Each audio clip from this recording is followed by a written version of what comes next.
Hi, this is Katie, and this is Halloween card series number 6. And I don't have an actual plan for this card, as I normally do, but I do have an idea of where I'm going with it, so we should be good. I know that I wanted to use this quilted stitched background die from Little Inker Designs. I just love the way it turns out when you die cut a piece. So what I'm going to do is start with I have a 4 1/4 by 5 1/2. It opens on the top.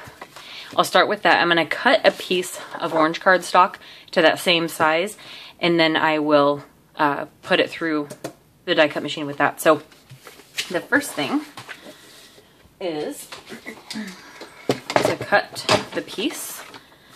So we'll go to 4 1/4 and just a teeny bit over to make sure that we cover the card. And then 5 1/2. Sorry you didn't see that first measurement there. Just a minuscule over to make sure we cover the card. So I've got that piece there. And probably a leftover piece a similar size, so I could make another one later if I wanted to. Alright, so it looks like that will just about fit the card and maybe trimming off a little bit of orange. So I'll take this, get our die out. So this is an entire cover-up die here. Get our big shot. And then when there's a paper that's the same size and it's kind of a big die, I just kind of do this to make sure that it's lined up like it's a stack of papers, and then we'll just run that through.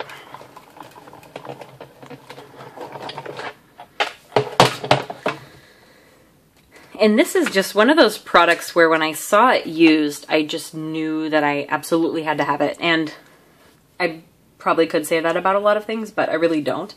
So that is definitely one that I really, really like. And I knew that I had to have it at some point, and I probably bought it pretty fast after it came out. So this will cover up our whole card. You can see that design there. It's just really cute. So I will run my ATG tape runner along the back here. And I just put an X in the middle just to make sure I cover all my bases.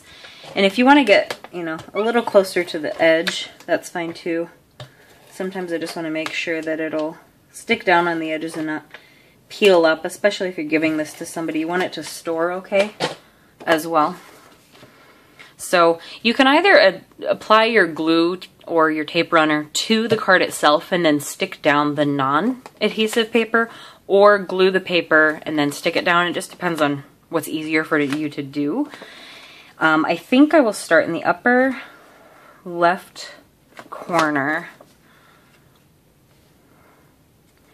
and then just kind of line it along the top, make sure it's covered up there, along the side before you officially stick it down.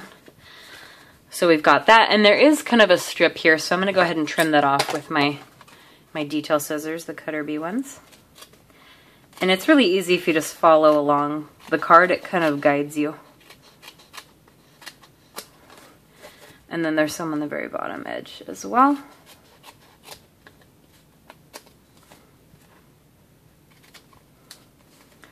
Okay, so that should be good. So we've got the card base with this attached to it. And I did pre-cut some little floral shapes here. 3 of those, and then 3 circles that are going to fit kind of in the middle. The next circle size up was a little too big. And these both came from 2 different framelits die sets from Stampin' Up. Let me grab what those are. So this one was from the Framelits Floral Frames. That's that number there. So when you go shopping on the Stampin' Up website and you find your demonstrator or whatever, you can type in codes, or if you order through them, maybe like talk to them personally, you can give them the codes and they can order for you as well. But it's really easy because they use these like 6-digit product codes.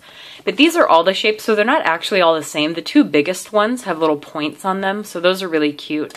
I've made cards in that shape with this die, for example.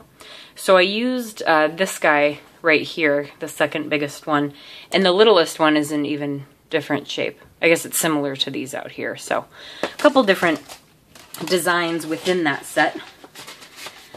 And then you just have the circles collection, which is that one right there.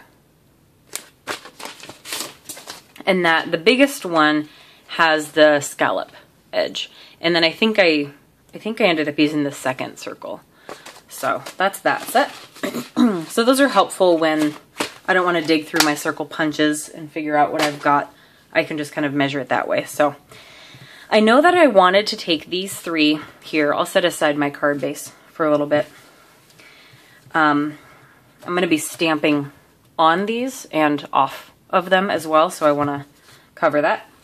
Even though that's kind of what the sheet here is made for, but I don't need to get it gunky. So I know that I wanted to stamp like their little heads, so like a little mummy head, the little princess head, or the maybe stuff that's closer to Halloween. So a mummy, a Frankenstein, and a Dracula, or the witch is a little too big. So maybe the Dracula, the mummy, and the Frankenstein. Stamp their heads in there and just color it a little bit and then mount those to the black. And then the layout was going to be kind of like here, here, and here. And so they'd have the little circles, and then we could do something around the edge. I'm not sure yet, so hopefully this doesn't take too long. So I think I will get... Maybe we could lift up some little bats or something for those empty spaces. Like a bat and a spider. We'll see. So, I will get the mummy guy. I have several of these blocks, so I'm just going to mount up all of them at once. And I'll pick up the little Dracula, and then we'll do Frankenstein. Okay, and I want to color them in, so I'm going to use the Memento, sorry, I keep getting that wrong. It's Memento Tuxedo Black, so that I can color it without it bleeding. And if usually when you're stamping like solid areas like his pants and stuff like that, you want it to be a really good, crisp image. And sometimes with Memento, you just don't get that. But since I'm really just stamping his face, I'm not too worried about the pants showing up.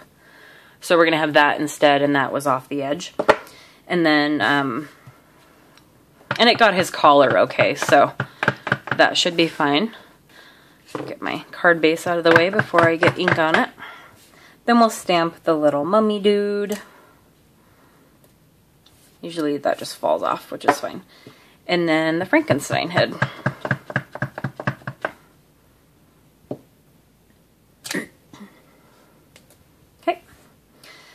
Alright, so we've got those three guys. Take my paper away there.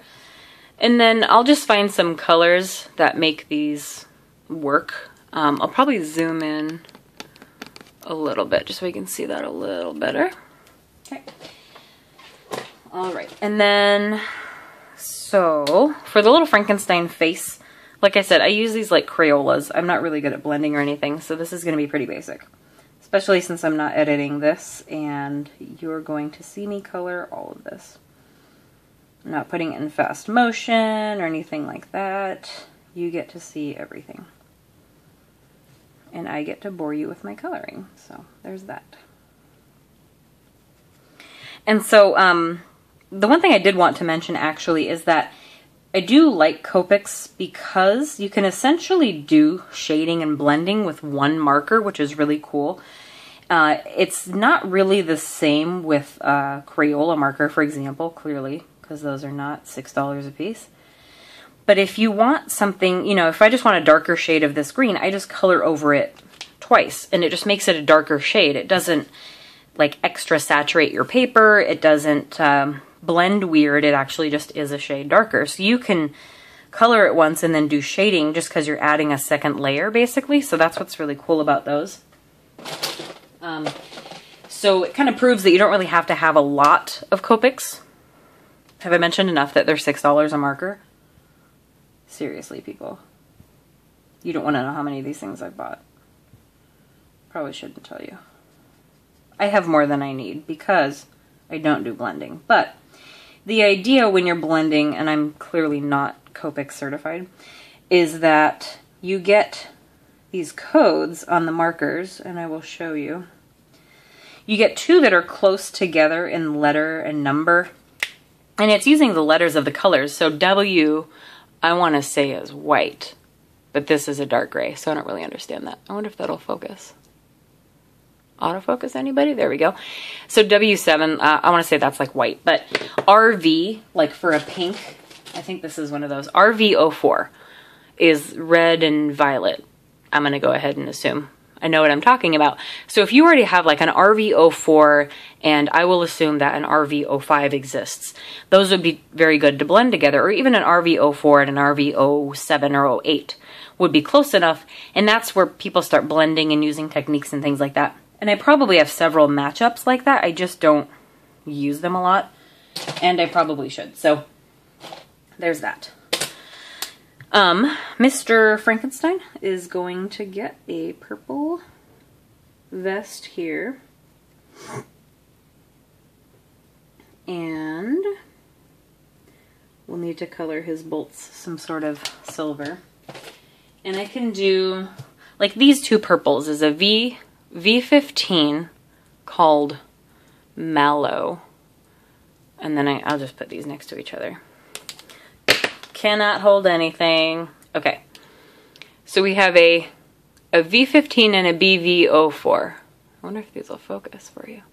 Blueberry and whatever V15 is. Mallow. So V15 and BV. So it's got blue violet. This is more of a blue tint, and that's just like a violet, for example. So if you look at these next to each other, because I'm going to color his other areas, these probably, because they're a little too far away from each other on the color chart, probably wouldn't blend well together, but they look okay next to each other if you're just kind of coloring into color. So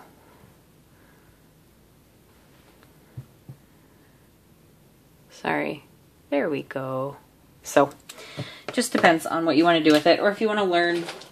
They definitely do like Copic certification classes you could attend and actually get certified and know what you're doing. I am not one of those people.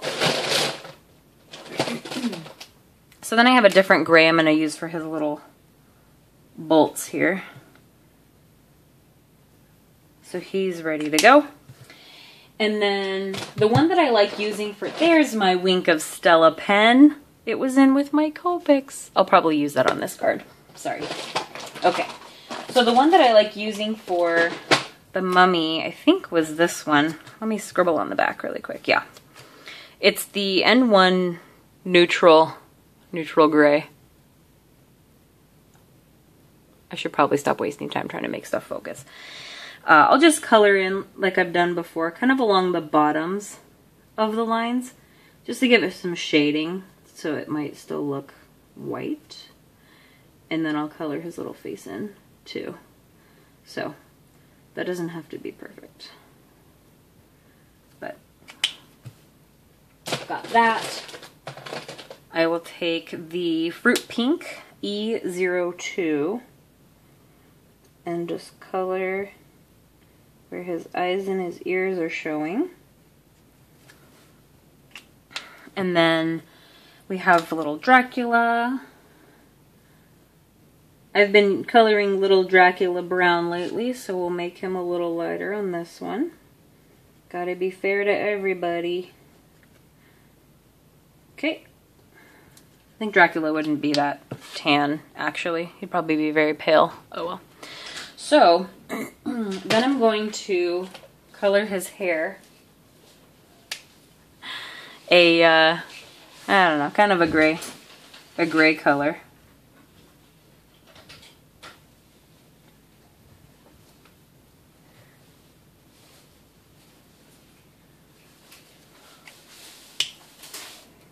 You can put everything away, it's okay. You're getting the impromptu video today. That's going to be extra long with people walking in.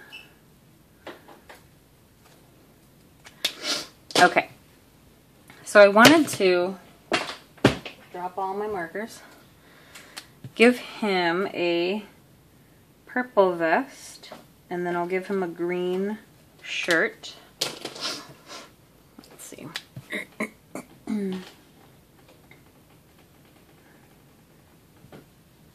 Put some green there.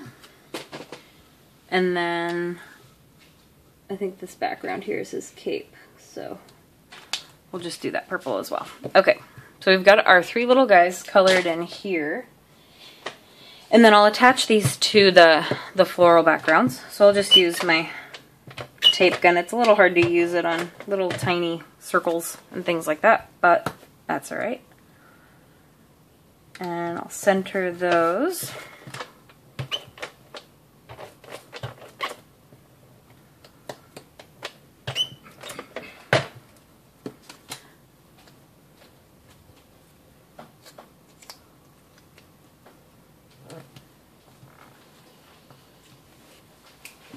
Okay, then we got Dracula guy.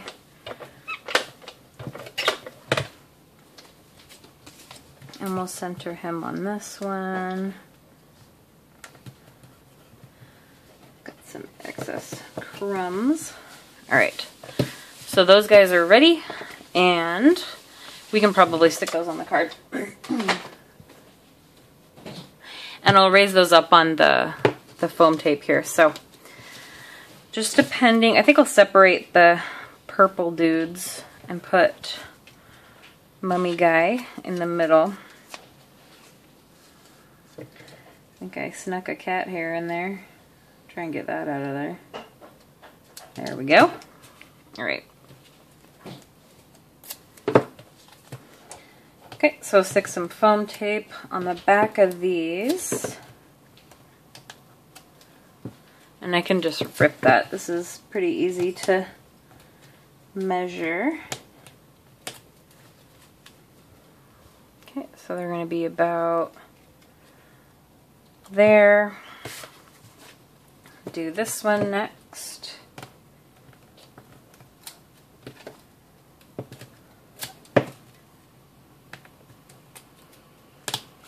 See if we can see that from the front. I think we're good. And then another small piece below that. And that one's coming through on the front. So I'm just going to trim off the tip there. And that should be good. And we'll stick him right there. Then do Dracula.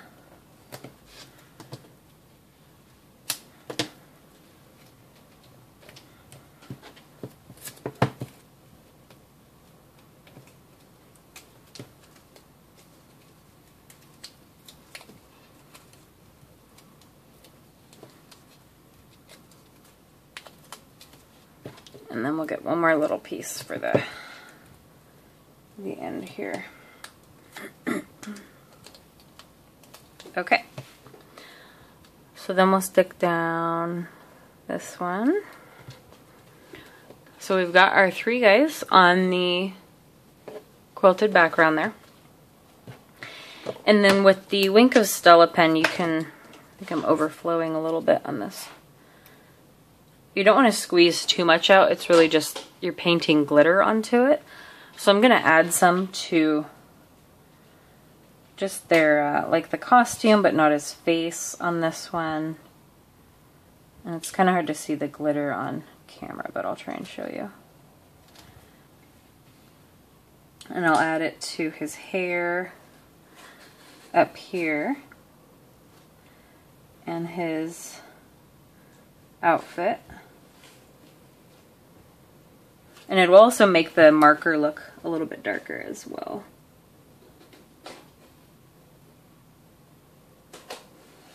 Kind of color that into his hair and his outfit. Okay, so I wonder if I'll be able to show you some of the sparkle. There you go. So that's in his hair and on his clothes, and then on the mummy and little Frankenstein. And I think for the front of this, I'm going to put white dashes around the edge. So I have a Signo, it's my favorite white pen for things like this, a Signo pigment ink in white. And then around the circles I'll do white dashes. So just go like a little bit out around them. And I'm always careful with the white dashes because they really do stand out, so sometimes they take me a while.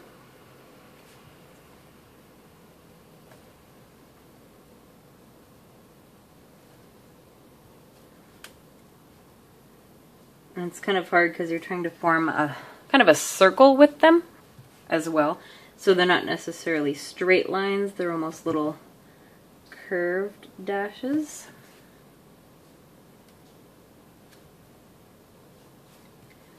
And then sometimes they take a little bit to dry, just like pigment ink, which is really what this is.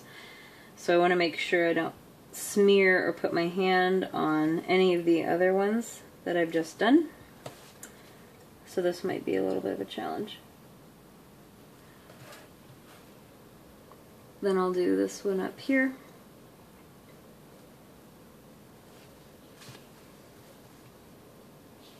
Kind of go around that way instead.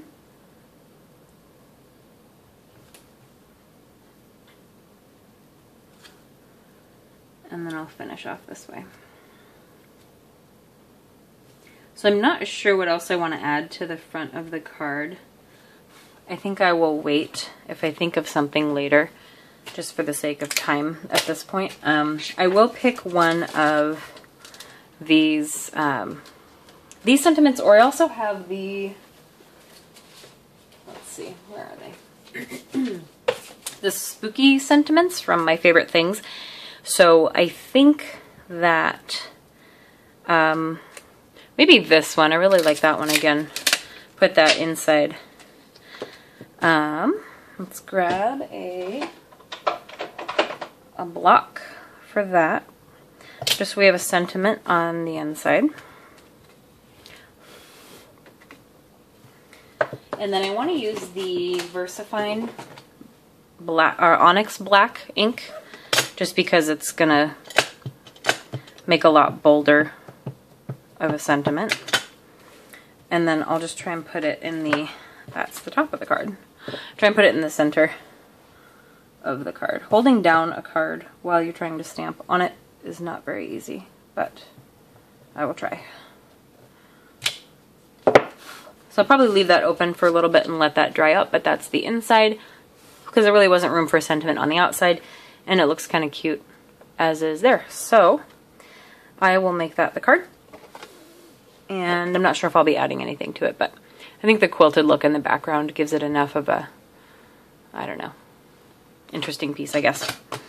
All right, thank you, and come back for number 7. Bye.